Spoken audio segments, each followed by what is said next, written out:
Hey guys, welcome to Wrestling Daze and welcome to this very special video. We are going to take a look at 10 superstars that I would love to see return to WWE. Of course, we just saw Dakota Kai come back at SummerSlam.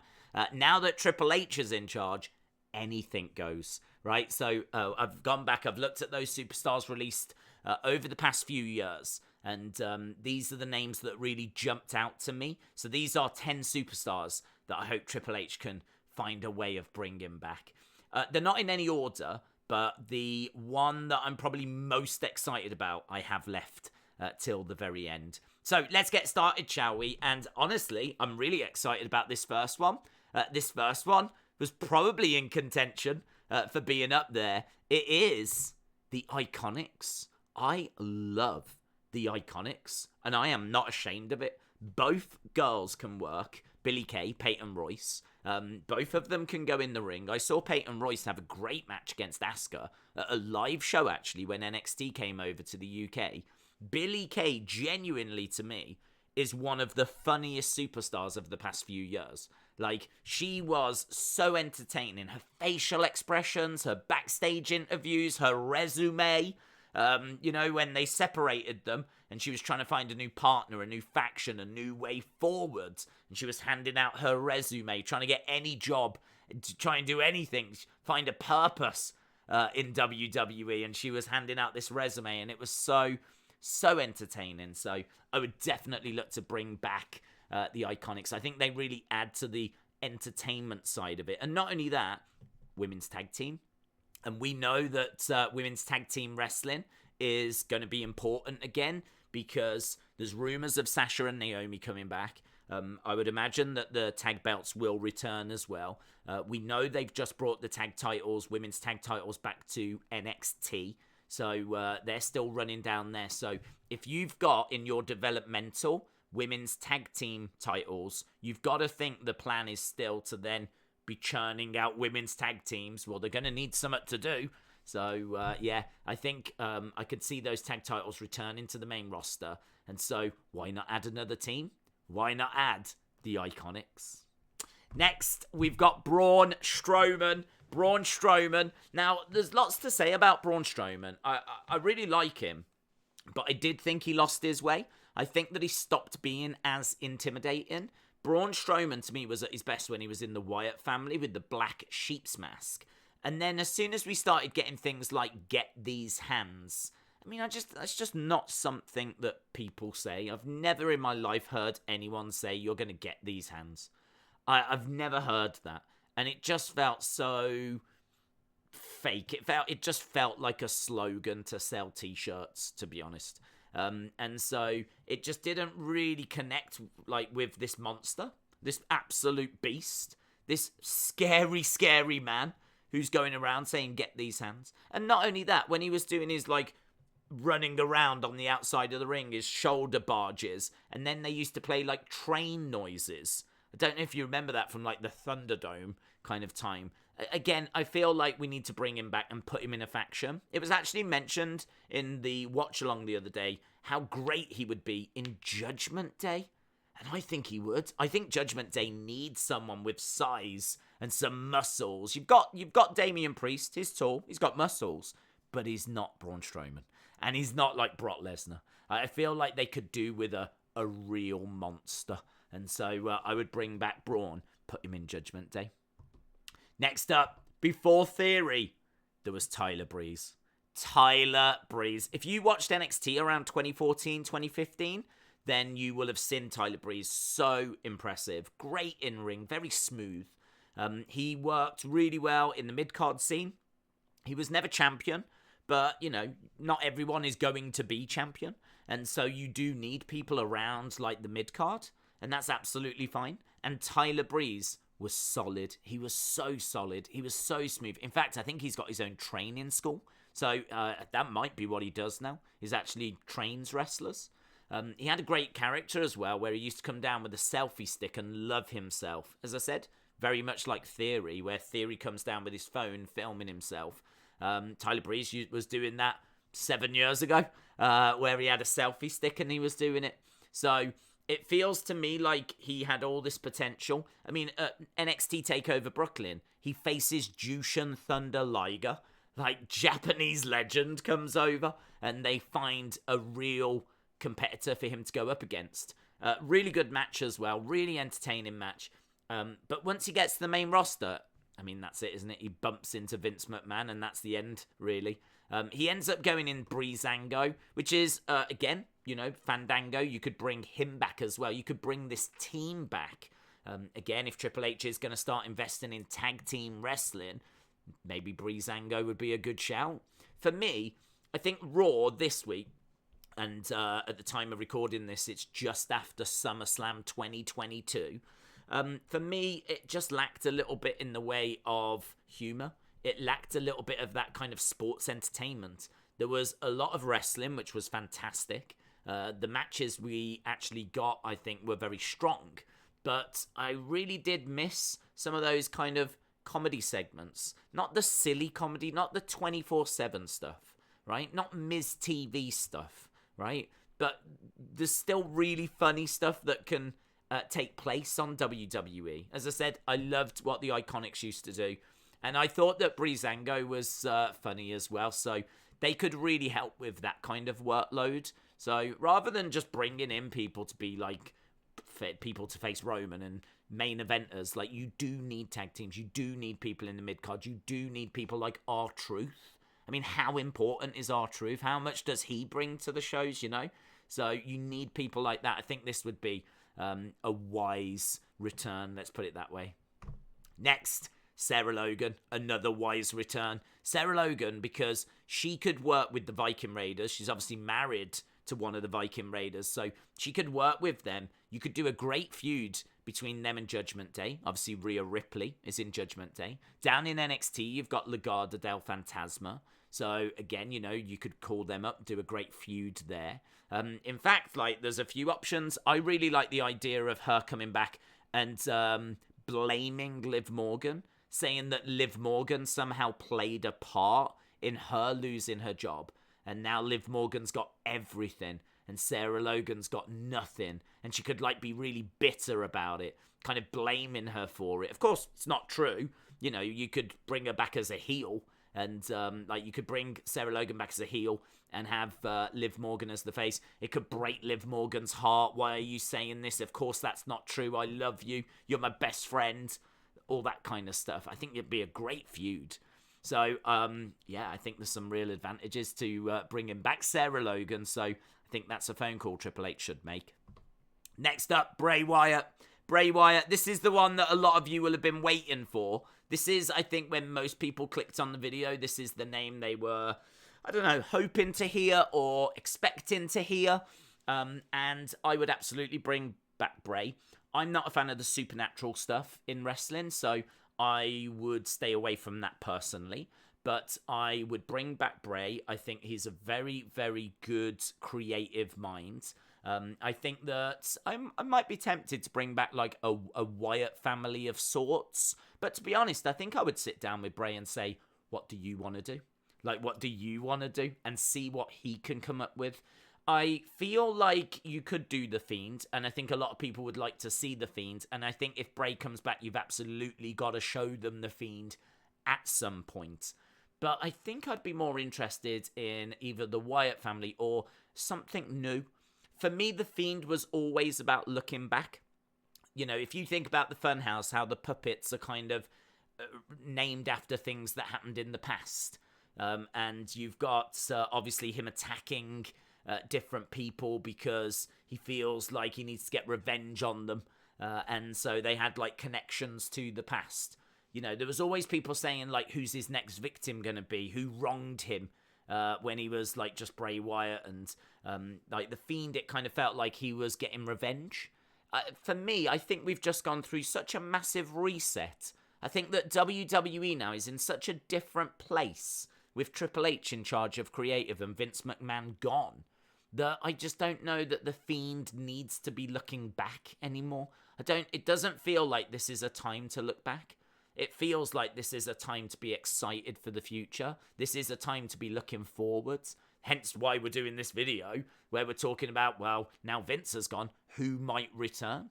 This is about optimism, and it's about looking forward. And for me, The Fiend was always about looking back. So I think that I would encourage Bray to try and find something new to come up with. But undeniably, you have to give the fans The Fiend at some point. So, I don't know, it'd be interesting. I'm sure many people in the comments will be like, no, I want The Fiend. And that's fine. But for me personally, I'd see if we could find something fresh for him. Next, Drake Maverick. Drake Maverick, because I don't think you could find a more passionate WWE superstar.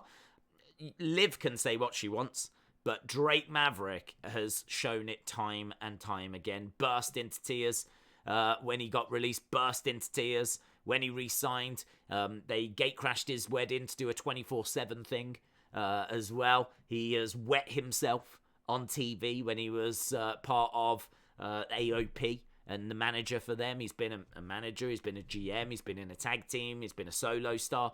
You name it, he's done it, and he's done it with a smile on his face. He is such a good hand to have around. I mean, you cut him open and he just bleeds this. So I feel like, again, you always need people for different parts of the card. You could bring him in and he could be a GM. So you could have Adam Pearce on one show, you could have Drake Maverick on another, right? You could absolutely bring him in and do that, or he could do some stuff down with NXT, or, you know, he could be a manager. He could do that. I feel like you could absolutely find something for him. I just feel like he really does bleed this. And you do need people all over the cards. I know this isn't like a big sexy name people were maybe hoping for, but I think like he definitely would bring passion, and he definitely could be of benefit somewhere. We could find something for him to do. Just saying as well about him being in that tag team, you could bring back the AOP. These aren't like an official, these aren't part of my 10. I can think of 10 like superstars I would rather have than AOP, but you could do it, and actually Drake Maverick could be the one that's there with them, bringing them back. So maybe that's how you bring back Drake Maverick as the manager of the Authors of Pain. Next, I've got B-Fab. Now, B-Fab I think is quite interesting because I don't really know how advanced she is in the ring, so never really saw much from B-Fab, but she was in Hit Row. I wouldn't bring back Hit Row, mainly because Swerve now works in AEW, and I think without Swerve, it just does not work. But B-Fab, I think, has got a very impressive look. I think her look really does make her stand out. She was always quite comfortable on the microphone as well. And again, if we are now going to do something in a women's division, tag division, then I think that having someone like B-Fab, I could definitely see her coming in, being in a tag team, getting used to, you know, having matches, going through the motions, just bringing her up to speed, getting her doing house shows, learning off someone. I don't know who you'd put with her. Feel free to put in the comments who you would put B-Fab with. But it would need to be like maybe Sasha. I mean, maybe Sasha and B-Fab together could be a great tag team. Like, I know Sasha's with Naomi at the moment, but obviously, you know, we can always find a way forward. Maybe Sasha turns on Naomi. And then like B-Fab becomes like, I don't know, Sasha's bodyguard, and you get a bit of a Diesel Shawn type thing. I kind of really like that. Yeah, I think there's lots of options. There's things you can do with B-Fab, but I will be the first to admit I don't know where she's at when it comes to her in-ring. So I would put her with a legend, put her with a veteran, and she can like learn the ropes on the road. She was in Hit Row, and as we said, without Swerve, for me, that just doesn't work. So I can't say I'd be looking to bring anyone else back. But for me, she always stood out. Next, Dexter Lumis. Dexter Lumis, I always was a fan of. Again, really weird. For me, Dexter Lumis was, like, again, a bit like Braun. Came in, he was a killer, like, intimidating. And then they kind of made him entertainment. I mean, literally, by the end of Dexter Lumis's run, he's getting married to, like, Indy Hartwell. And I will never moan about the relationship with Indy Hartwell because it provided some amazingly entertaining moments. And I think Dexter Lumis showed that he had, like, you know, a few different sides to his character. But I don't know. There was definitely some things that we went a bit too far with. And I think we did really start to kind of move away from, I think, what made the character work at the start. One of the things I had a little problem with was he never used to talk, but he used to draw. And I always thought that his drawings were a bit too caricature-y. Like they were a bit too, I don't know, seaside kind of comedy, exaggerated type things. Like, he's an amazing artist. He's an amazing drawer. But I don't know that his pictures were, I don't know, maybe they weren't dark enough. Maybe they were too fun. Maybe, I don't know what it was, but that never quite fit for me. That never quite, the idea that he doesn't talk and he communicates through drawing sounds amazing, and I totally get why you would do that. But what we were seeing and what we were getting never quite worked. And then, as I said, you know, we started to do the relationship with Indy Hartwell. It all got a little bit soft. Getting married, comedy stuff. There was like some vignettes as well where he's kind of, you know, running around a laser tag place. And it's like, I don't know. I know it shows that he's got different sides to his character, but I think I would bring him back and try and get back to what made him cool in the first place. So, and the person to do that would be Triple H. Now, we've got a couple more, I believe. Let's have a look and see. Karrion, yes, we've got two more. So, Karrion and Scarlett. Not quite my number one pick. There's another one to go. But, I mean, this is a no-brainer. Karrion Kross was a champion in NXT. Scarlett looks fantastic. The entrance was epic. Just felt like it felt like he was a Vince guy. Felt like he was a Vince guy. He's big, he's got size, he's imposing. I had no doubt he was going to succeed on the main roster. And then they tried to turn him in like some kind of kinky gladiator, and it just does not work. So, yeah, heartbreaking that it didn't pan out. I don't know why he ended up leaving, to be honest. Maybe he was just a bit argumentative or something, but considering what they were getting him to do, I can understand why he would be argumentative. So, a lot of people, I think, are hoping that he will return, Karrion Kross, and I'm absolutely one of them. He's got a great size, great look, and I think Triple H knows that.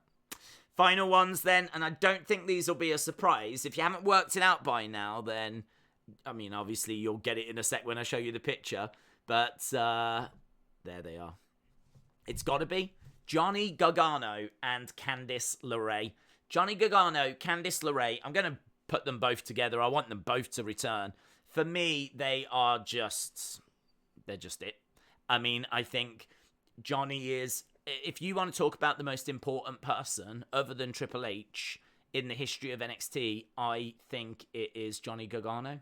I think Johnny was in one half of probably the most important tag team DIY.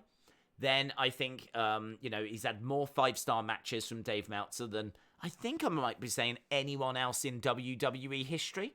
The amount of 5-star matches that he has had in NXT is just insane. He really was, for me, the face of NXT. He symbolized NXT. He was someone that stayed in NXT a long time because I think we were all concerned that Vince would not use him correctly. Well, Vince has gone now. And this is the next Daniel Bryan.